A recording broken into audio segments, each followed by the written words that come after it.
አዳዲስ ነገሮችን ለመቀበል እውነት ለመናገር በተፈጥሮዬ ፋስት ነኝ ማለት የሆነ ነገር አደርጋለሁ ብዬ ካሰብኩኝ ወዲያው ነው የምጀምረው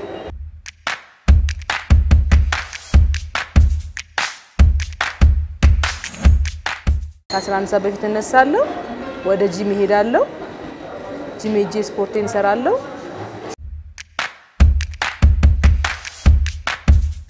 ስፖርት መስራት አመጋገቤን ማስተካከል በጠዋት ኤርሊ ተነስቶ ወደ ስራ መግባት ሚለውን ነገር ሲጀምር በጣም ጤነኛና ሄልዚ የሆነ ላይፍ መኖር ጀምሬያለሁ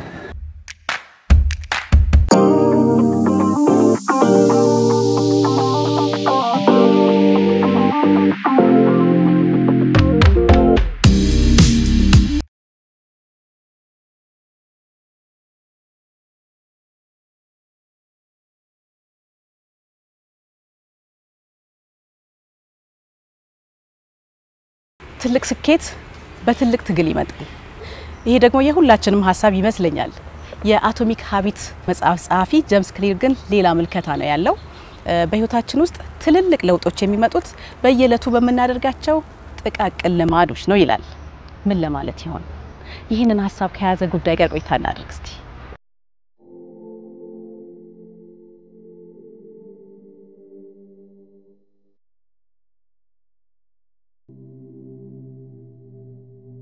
ነፃነት አዲስ አባላለሁ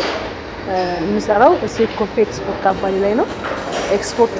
ማርኬቲንግ ማናጀር ነኝ ላይፍ ስታይልን መቀየር ለሰው ልጅ መሰረታዊ ነገር ነው ብዬ አስባለሁ ከዚህ ቀደም የነበረንን ትሬንድ ለውጠን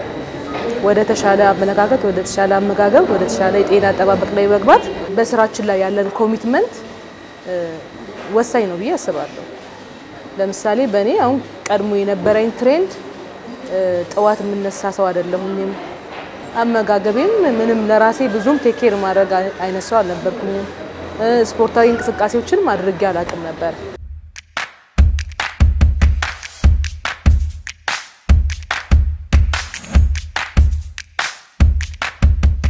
ልማድ የምንለው ነገር በቅድሚያ ሰዎች ቀስ በቀስ የሚገነቡት ህይወታቸውን የሚይዙበት ወይም የሚመሩበት በየቀኑ የሚደረጉት በጣም ትናንሽ ታስኮች በጊዜ ሂደት የሰው ልጅ ቋሚ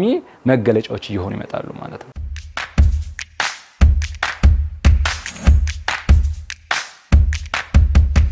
ማታ ላይ መኝታዬ ላይ ቁጭ ብዬ ምግብ በላለሁ እዛው ጂም ታጥቤ የምተኛበት ታይም አለና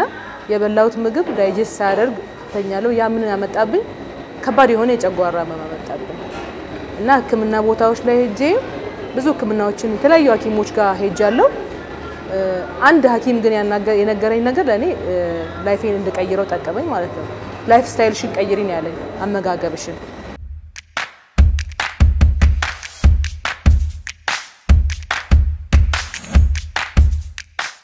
ለውጥ እንደ አዲስ ሲነሳ ወይም እንደ አዲስ ሲጀመር ለውጥ የሚሄድበት ራሱን የቻለ መንገድ አለ አንደኛው መንገድ ምንድነው ሰውየው ሊያምንበት ይገባል የሚለውጠውን ነገር የቱን ነው የምለውጠው የቱን ነው የምፈልገው ምን መቀየር አለብኝ ብሎ ለሚነሳበት ነገር ላይ አምኑ ያ የባህሪ ለውጥ የግድ ቁርጠኝነት እንደሚፈልግ ተነሳሽነት እንደሚጠይቅ በጣም ማሰብ ማሰላሰል ኮግኒቲቭ ፕሮሰስ አለ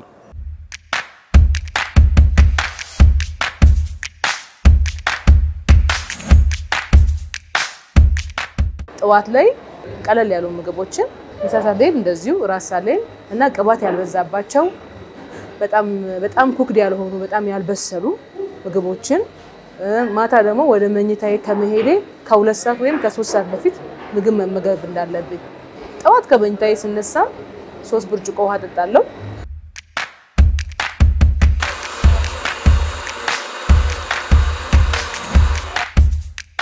ለውጥ የሚጀምረው በጣም ከትልቅ አይደለም ምክንያቱም ትልቅ ታስክ ለመሸከም የሰውየው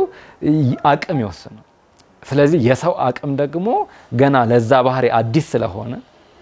ባህሪውንም ስላልተረዳው ዘን ሪዋርዲንጉን ሲስተም ስላላገኘው ከዛ ነገር ከሰራ በኋላ አምሮ ምን አይነት ምላሽ እንደሚሰጠው ስላላወቀው ያንን ነገር በአንድ የመጀመሩ ጭንቀት ውስጥ ሊከተው ይችላል ሰውነቱም ይጨነቃል አምሮም ይጨነቃል ስለዚህ የሚጀምራችሁ ታስኮች ሁሌም አዲስ ባህሪን ሲጀመር በትናንሽ ነገሮች መሆን መቻል አለበት ማለት ነው ከዛ በኋላ ደግሞ ሁሌም እነዛ ነገሮች አንድ ቀጣይነት ሊኖራቸው ይገባል ያ አእምሮ የሚሰጠውን ደስታ ለማግኘት ያ ነገር መደጋገም መቻል አለበት አእምሮአችን የሚለምደው ለዛ ነው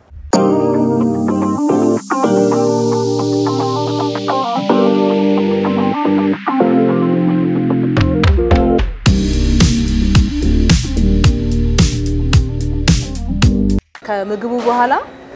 ሁለተኛ በራሴ ላይ መቀየር አለብኝ ብዬ ራሴ የወሰንኩት ውሳኔ ምንድነው ጧት መነሳት አለብኝ እኔ የጧት ሰው አልነበርኩም ያም ማለት ያው ለስራ ሰዓቴ እነሳለሁ ግን እንደዚህ ኤርሊ ተነስቼ ምናምን ቤት ውስጥ ኩክ አድርጌ ምናምን ሰርቼ አልንቀሳቀስም ነበር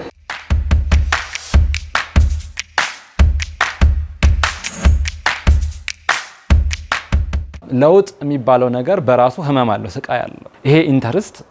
ወይም ይሄ ፍላጎት ከውስጡ መምጣት መቻል አለበት ብዙ ጊዜ ለውጥ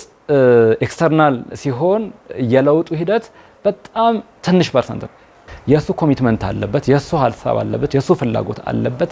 እምነት አለው በጥዋት ተነስቶ ጂም የሚሄዱ ምናምን በጣም ቻሌንጅ ሆኖብኛል ያንን ለማድረግ ራሴ ሜንታሊ በደንብ ራሴን አሳመኘ ነው ምክንያቱም ያ ዲፕ የሆነ የእንቅልፍ ሰዓት ነው ያ ሰዓት ለሊት የእንቅልፍ ሰዓት ነው እና የተወሰኑ ቀናቶችን በጣም ተፈተኝበታለሁ አላርሜ ሞልቼ ዘጋለሁ ተኛለሁ አንዳንዴ ደግሞ እቆጫለሁ ይሄ አደርጋለሁ ብያልኩት ነገር ባለማድረጌ ቆጭና በእልህ እንደገና ተነስቼ እሄዳለሁና ከተወሰነ ጊዜ በኋላ ግን ያ ቻሌንጅ የሚያደርገኝ ነገር እየለመድኩት ሲሄደው ጧት ተነስቶ መሄዱ ወደ ጂም መሄዱ ከጂም ከሄድኩ በኋላ ሻወር ወስጄ ወደ ስራዬ ላይ ደግሞ ያለኝ ይሄ ንቅት ያለ እንቅስቃሴ ስላስደስተኝ ቀጠልኩበት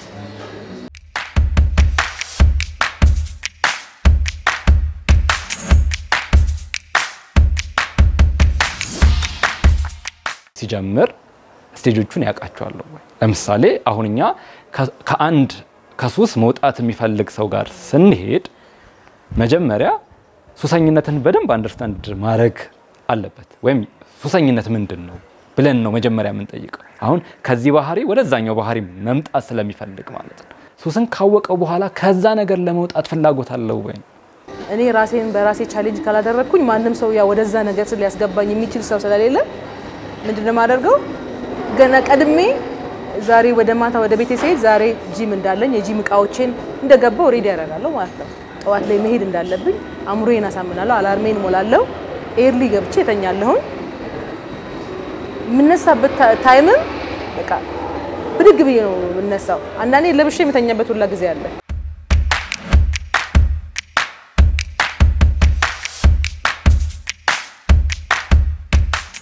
ስኬጁልድ መሆን መቻል አለበት የሆኑ ባህሪዎቹ መጀመሪያ ትንሽ ፕራዮሪታይዝ እናደርጋለን የሆነም ባህሪ ከዛ የሆነ ባህሪ ዘላስት ባህሪ ወይም ደግሞ በጣም ማስተካከል ወደሚፈልገው ጋር ለመድረስ ጥቃቅን የሚባሉ ነገሮች በጣም አሁን ፐርሰናል ዴቨሎፕመንት ላይ እንሰራለን ስንል ፐርሰናል ሃይጂንን ሰው ራሱ ይጠብቃል ስለዚህ ከቤቱ ተነስቶ ቤቱን አጽድቶ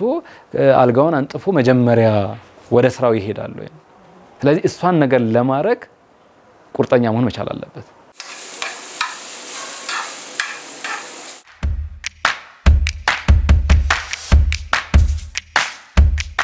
አንድ ሰው ባህሪውን ሲቀይር በጣም ብዙ ተጽዕኖ አለበት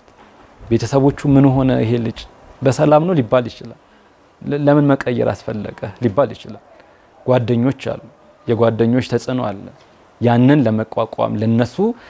ስለሚሄድበት መንገድ ጀስቲፋይ ለማድረግ የሱ ሜንታል ስትሬንግዝ ምን ያህል ነው ጂሜ ላይ የሚያሰራኝ ትሬነር በጣም ረድቶኛል ይደውልልኛል ኢቭን የምመጣበት ሰዓት ከረፈደ መምጣትና መቅረቴን ለማረጋገጥ ይደውል ሳልፈልግ ቀርቼ እንኳን ቢሆን ብድግ ብዬ ለብሼ ወጣለሁ ማለት ነው በጣም እንድቀጥልበት ይረዳኝ አንድ ትሬነር ነው ለማቆም ደግሞ በጣም ብዙ ሰው ወይ አንቺማ የተዋሰው አይደለሽም አንቺ አትነሽም አንቺ እንዲያቶኝ የሚሉኛሉና የሚያቁኝ ሰዎች የተዋሰው አለመሆኔን የሚያቁኝ ጓደኞቼን ፋሚሊ ላይ ያሉ ሰዎች እስኪ ለትንሽ ጊዜ ነው ለሁለት ወር ነው ለሶስት ወር ነው ይሉኝ ነበርና እኔ ከራሴ ጋር የገባሁት ስትሮንግ የሆነ ፕሮሚስ ስለነበር ለራሴ ይሄን ማድረግ አለብኝ ብዬ ራሴን ቻሌንጅ ለማድረግ ስለተነሳው አላቆምኩም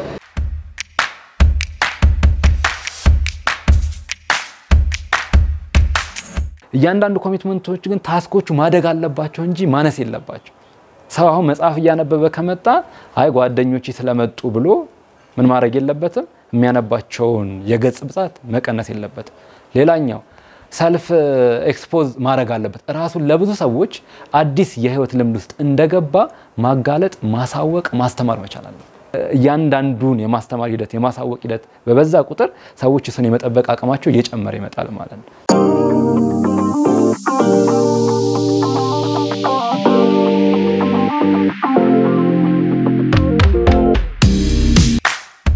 ቅባት ነገሮችን አቮይድ አደረኩኝ። አሁን ከሰው ጋር በማስም ይበላበት ምናምን ቢኖር አልበላም። ለምን እኔ አውቃለሁ እኔ ላይ የሚደርሰው ነገር ሁሉ ደግሞ በማቆሜ ደግሞ የጠቀመኝንም ነገር ስለማውቀው በተቻለኝ መጠን በሄድኩበት ሁሉ አወራለሁ።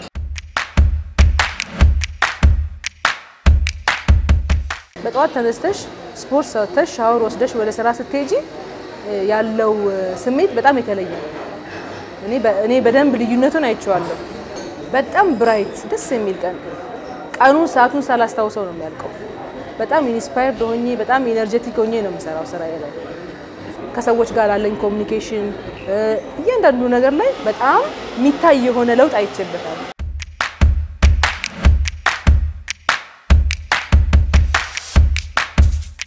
ራሱን በርታ የሚልበት መንገድ ያስፈልጋል። አንድ ቻፕተር እናነባለን ብለን አንድ ገጽ ስናነብ እኛን እንቀጣዋለን። ምንቀጣው ግን የማንበብ ባህሪያችን እንዲጨምር ስለምንፈልግ። መንገዶቹ ግን የማንበብ ልምዳችንን ጭራሽ የሚያጠፋብን የመቅጣት ሂደትን መከተል የለብን። ሌላኛው ራሳችንን ስናበረታታ ግን የምናበረታታው ነገሮች ምንድናቸው? ለምሳሌ ካነበብኩኝ በኋላ አንድ ቻፕተር ለራሴ ምን አደርጋለሁ? ከነባብ በኋላ አይ ማኪያቶ ጋብዛለሁ ሊሆን ይችላል። በቃ የሚባለው የባህሪ ለውጥ ላይ እስኪመጣ ድረስ እነዚህ ነገሮች መቀጠል መቻል አለባቸው ማለት ነው። ስለዚህ ሲቀጥል የማበረታቻ ሂደቱ ምንድነው ማለት ነው? እያደገም ይመጣል ማለት ነው።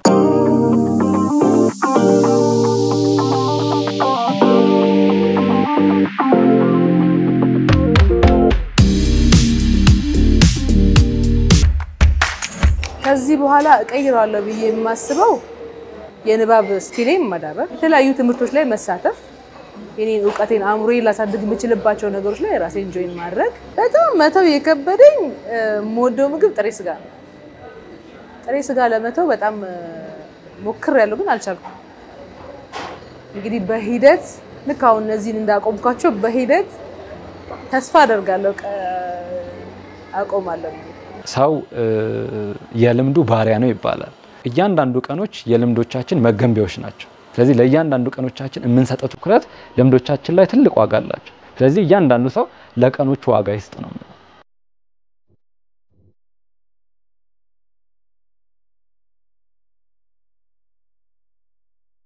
አዎ ለለታችን ዋጋ እንስጥ። ጊዜያችንን ሁሉ በልምምድ እናሳልፍ። ይህ የአቶሚክ ሀቢት መጽሐፍ ጸሐፊ ጀምስ ክሊር ሐሳብ ነው። መልካም እሁድ ይሁንልን።